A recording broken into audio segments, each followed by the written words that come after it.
உங்கள் தந்தி ஒன் தொலைக்காட்சியில் கருடா தினமும் காலை 6 மணிக்கு காண தவறாதீர்கள். உக்ரைன் போரில் அணு ஆயுதங்களை பயன்படுத்த ரஷ்ய அதிபர் விளாடிமிர் புதின் ஒப்புதல் அளித்துள்ளார்.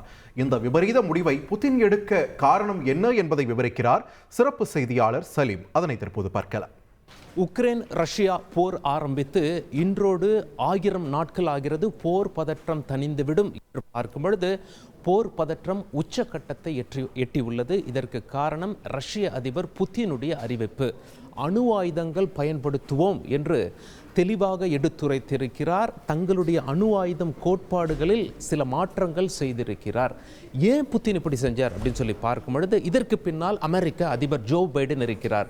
2 மாதம் தான் பதவி காலங்கள் இருக்கின்றன. ஆனால் மிகப்பெரிய முடிவை எடுத்துவிட்டார். என்ன முடிவது? லாங் ரேஞ்ச் மிசைல்ஸ் என்று அழைக்கக்கூடிய நீண்ட தூரம் சென்று தாக்கக்கூடிய ஏவுகணைகளை உக்ரைனுக்கு வழங்கியது மட்டும் இல்லாமல் உக்ரைன் அதை பயன்படுத்தலாம் என்றும் சொல்லிவிட்டார். ரஷ்யாவை இது கொதிப்படைய செய்திருக்கிறது. ரஷ்யா என்ன சொல்றாங்க, அப்படி ஒரு தாக்குதல் இங்கே நடந்தால் உக்ரைன் மட்டும் இல்லை, உக்ரைனுக்கு யார் உதவி செய்கிறாங்களோ அவர்களையும் நாங்கள் சேர்த்தே தாக்க வேண்டி இருக்கும் என்று நாட்டோ நாடுகளையும் சேர்த்தே குறிப்பிடுகிறார்கள். இதனால அணு ஆயுதங்களை ரஷ்யா உக்ரைன் மீது பயன்படுத்தி விடுமோ என்ற பதட்டம் அதிகரிச்சிருக்கு. உலக வரலாற்றில் இதுவரை அணு ஆயுதங்கள் 2 அணு ஆயுதங்கள் மட்டும்தான் பயன்படுத்தப்பட்டிருக்கிறது.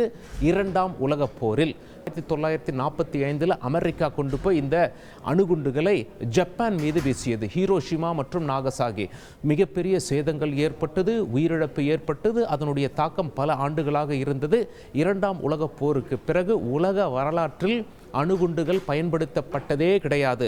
இதுவரை எத்தனை நாடுகள் அணுகுண்டு தயாரித்து வைத்திருக்கு அப்படின்னு சொல்லி கேட்கும் பொழுது, அதாவது எந்த நாடும், சில நாடுகள் அதிகாரப்பூர்வமாக அறிவிக்கலை எங்ககிட்ட அணு ஆயுதம் இருக்கு என்று ஒப்புக்கொள்ளவில்லை. இருந்தாலும் உலக அளவில் என்ன பண்ணுறாங்க, ஆய்வு செய்து சுமார் 9 நாடுகள் வைத்திருப்பதாக தெரிவிக்கிறார்கள். அதில் சுமார் 85% 90% அணுகுண்டுகள் அமெரிக்கா மற்றும் ரஷ்யாவிடம் மட்டும் இருப்பதாக ஆய்வுகள் தெரிவிக்கின்றன. எனவே மிகப்பெரிய அணு ஆயுதங்களை கொண்ட ரஷ்யா இதை பயன்படுத்தினால் யார் மீது பயன்படுத்துவார்கள்? நிச்சயம் உக்ரைன் மீது பயன்படுத்த வாய்ப்பு இருப்பதாகவே ரஷ்ய அதிபர் புட்டின் தெரிவித்திருக்கிறார். அதே நேரத்தில் உக்ரைனுடைய நட்பு நாடுகளையும் சேர்த்துக் கொள்கிறார். உக்ரைனுக்கு யார் உதவி பண்ணுறாங்களா அப்படி பார்க்கும் பொழுது அமெரிக்கா மீதும் தாக்குதல் நடத்துவாரா?